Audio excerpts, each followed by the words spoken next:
السلام علیکم. اردو کہانی میں خوش آمدید. Lady Diana.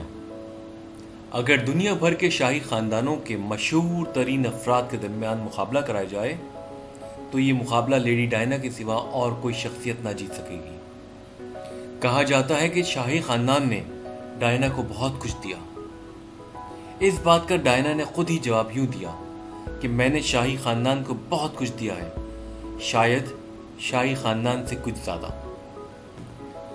بہت کچھ لینے اور بہت کچھ دینے کے باوجود، دنیا بھر کی دولت، عزت اور ناموری قدموں میں ڈھیر ہونے کے باوجود، ہر طرح کی آسائشات زندگی میسر ہونے کے باوجود، حسن و جمال کے بے پناہ خزینے کی مالک ہونے کے باوجود، ڈائنا ایک بد نصیب عورت تھی.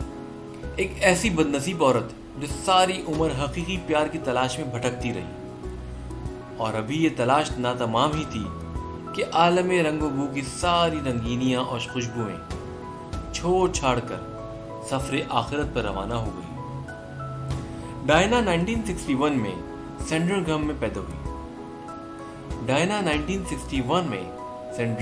پیدا ہوئی. وہ علاقے کے 8ویں ارل اسپنسر کی بیٹی تھی. اس کا تعلق اگرچہ اعلیٰ خاندان سے تھا، لیکن اس میں بیجا فخر و ناز کا شائبہ تک نہ تھا، جو کہ اس کی عظمت کی واضح دلیل ہے. شادی سے پہلے ڈائنا اپنے تمام حسن و جمال اور اعلیٰ شخصیت کے باوجود ایک گمنام ہستی تھی.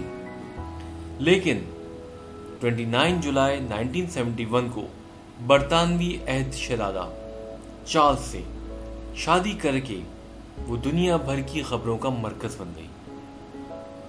یہ شادی، جو اس وقت تک صدی کی سب سے بڑی تقریب تھی، ٹیلی ویژن پر براہ راست دکھائی گئی.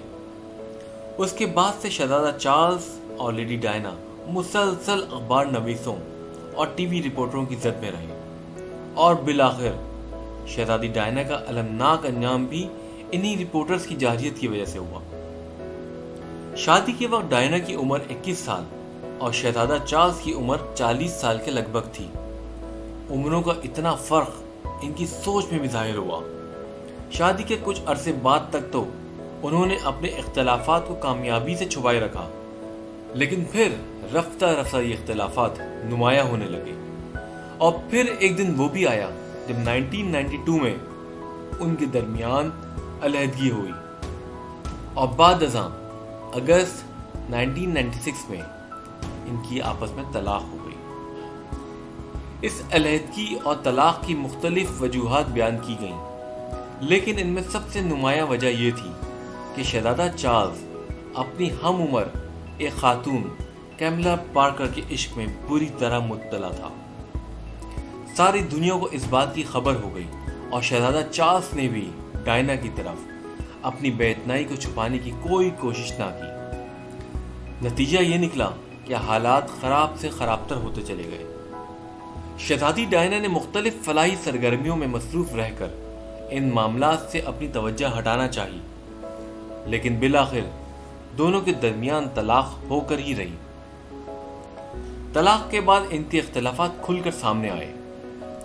شہزادی ڈائنا کے مختلف افیئر مشہور ہوئے، جن میں ایک میجر جیمز ہوٹ کے ساتھ تھا. شہزادی ڈائنا نے اسے اپنی تنہائی کا ساتھی بنایا، لیکن اس کمظرف نے چند سکوں کے عوض اس بات کو اخبارات میں افشا کر دیا. اس اسکینڈل نے شہزادی ڈائنا کو بہت پریشان کیا. اس کے بعد شہزادی ڈائنا نے ایک پاکستانی ڈاکٹر حسنات سے دوستی کی، اور ایک وقت آیا کہ اس نے ڈاکٹر حسنات سے شادی کی خواہش بھی ظاہر کی.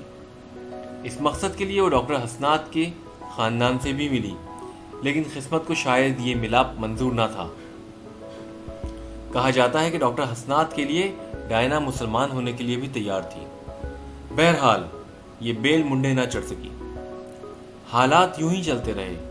اس دوران لیڈی ڈائنا عمران خان کی بیگم جمائمہ خان سے قریبی تعلقات کی بنا پر شوکت خانم کینسر ہاسپٹل کے لیے چندہ اکٹھا کرنے پاکستان بھی آئیں.